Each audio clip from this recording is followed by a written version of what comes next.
తెలంగాణ రాష్ట్ర వ్యాప్తంగా ఉన్నటువంటి రైతన్నలకు అందరికీ నమస్కారం అండి. Welcome back to our YouTube channel BVG updates YouTube channel. ఇక మన తెలంగాణ రైతన్నలు ఎవరైతే రైతు భరోసా కోసం ఎదురు చూస్తున్నటువంటి ఎవరైతే ఉన్నారో వారందరికీ ఈ వీడియో అనేది చాలా వరకు అయితే ఉపయోగపడుతుంది. ఇక ఎన్ని ఎకరాలకు ఏ రోజున రైతు భరోసా డబ్బులు జమ కాబోతున్నాయి, ఇప్పటి వరకు ఎన్ని ఎకరాలకు జమ అయ్యాయి అనే సమాచారాన్ని ఇక్కడనైతే తెలుసుకుందాము. ఇలాంటి మరిన్ని ఇంకా ఎటువంటి అప్డేట్స్ కోసం మన ఛానల్ని అయితే సబ్స్క్రైబ్ చేసుకోండి, వీడియోని అయితే లైక్ చేయండి. ఇక మనకి ఏదైతే రాష్ట్ర వ్యాప్తంగా ఉన్నటువంటి ఎవరైతే రైతులు ఉన్నారో రైతులకు ఇది ఒక కీలకమైన అప్డేట్ అయితే మీరు ఇక్కడ తెలుసుకోవాల్సిందిగానైతే రాష్ట్ర ప్రభుత్వం అయితే చెప్తోంది. ఇక ఏదైతే తెలంగాణ రాష్ట్రంలో అకాల వర్షాలతో వివిధ ప్రాంతాలలో వివిధ జిల్లాలలో పంట నష్టాలు జరిగితే ప్రభుత్వం తక్షణమే వ్యవసాయ శాఖ అధికారులకు సమాచారం అయితే ఇవ్వమంటుంది. ఇక్కడ మంచిర్యాల జిల్లాకు సంబంధించినటువంటి ఒక చిన్నది ఏదైతే మనకైతే పంట నష్ట పరిహారం డబ్బులనైతే రాష్ట్ర ప్రభుత్వం అయితే ఇవ్వబోతుంది.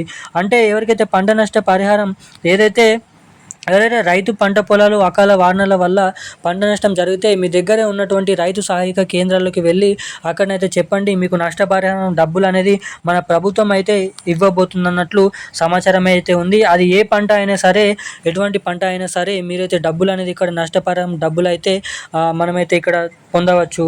ఇక రైతు భరోసా విషయానికి వచ్చినట్లయితే తెలంగాణలో రైతు భరోసా విషయానికి ఏదైతే తెలంగాణ మూడో విడత ఎప్పుడు అని ఎదురు చూసినటువంటి వాళ్ళకి లైన్ క్లియర్ అనేది అయినట్లు తెలుస్తుంది.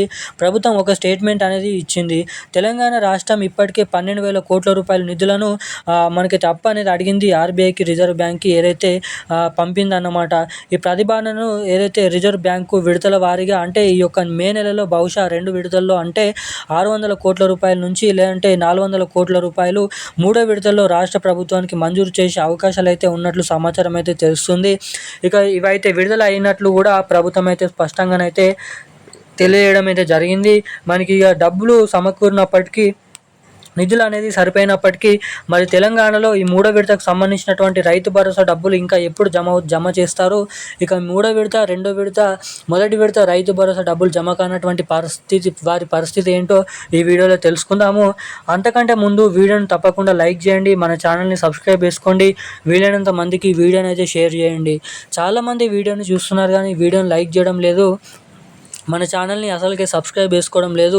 సో తప్పకుండా వీడియోని లైక్ చేసి ఛానల్ని సబ్స్క్రైబ్ చేసి వీలైనంత మందికి ఈ వీడియోని అయితే షేర్ చేయవలసిందిగా మిమ్మల్ని అయితే కోరుతున్నాను, అడుగుతున్నాను.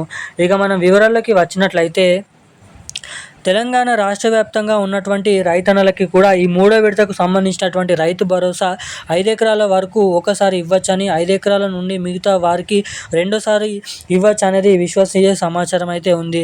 ప్రస్తుతానికి అయితే ఈ అప్డేట్స్ కనిపిస్తున్నాయి. ఇంకేమైనా మనకి ఏదైతే తెలంగాణ రాష్ట్ర వ్యాప్తంగా మనకి దాదాపు ఈ నెలలో ఎంత 2,200 కోట్లు నుంచి ఈ మే నెల చివరి వరకు 3,300 కోట్ల రూపాయల వాటితో అదనంగా 1,000 కోట్ల రూపాయలకు కూడా ప్రభుత్వం ఇవ్వాల్సిందిగానైతే ఉంది. కాబట్టి మొత్తానికి తెలంగాణ రాష్ట్రంలో రైతు భరోసాకు సంబంధించినటువంటి సరిపడని నిధులు లేక ప్రభుత్వం దాన్ని 2 విడతల భాగాలుగా విభజించి చేసింది కదా. ఇప్పుడు మూడో విడతకు కూడా 2 విభాగాలుగా చేయవచ్చు అనేది మనకైతే అప్డేట్ అయితే రావడం అయితే జరిగింది.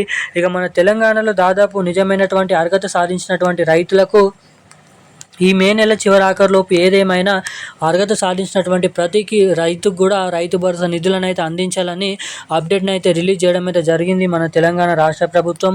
ఇక ఈ డబ్బులు మీ ఖాతాలలో జమ కావాలంటే మీ ఖాతాకి తప్పకుండా ఈ KYC updates, NPCI link updates అనేది మీరు తప్పకుండా చేయించుకోవాలని తెలపడం అయితే జరిగింది మన రాష్ట్ర ప్రభుత్వం. ఇక ఈ రోజున కీలకమైన లేటెస్ట్ న్యూస్ అప్డేట్స్ అయితే ఇవి. ఇలాంటి మరిన్ని లేటెస్ట్ అప్డేట్స్ కోసం వెంటనే మన ఛానల్ని అయితే సబ్స్క్రైబ్ చేసుకొని అయితే ఉండండి. థ్యాంక్ యూ గైస్, జై హింద్.